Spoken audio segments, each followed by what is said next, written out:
Gusto mo ng kwento? Hindi, mabilis lang. Kwento to ate mamo nung isang caretaker tsaka yung may-ari ng lupa na malawak.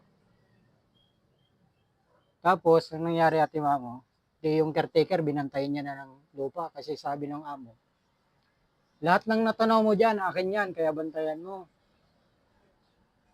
Kakatanaw niya ng bundok ate mamo, inabot siya ng antok eh. Nakatulog siya. Paggising niya, gabi na. Nagulat siya paglabas niya, nawala na yung bundok. Nawala na yung lupa na ang amo niya.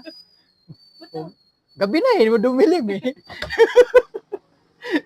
Ang nangyari ate mamo, tumakbo din siya, amo niya, nagsumbong siya. Sabi niya, boss, nawala ang lupa mo. Sabi nung amo, hindi, natural lang yan. Kilala ko yung magnanakaw niyan. Bukas ng umaga, ibabalik yan. Pagliwanag, nandiyan yung bundok.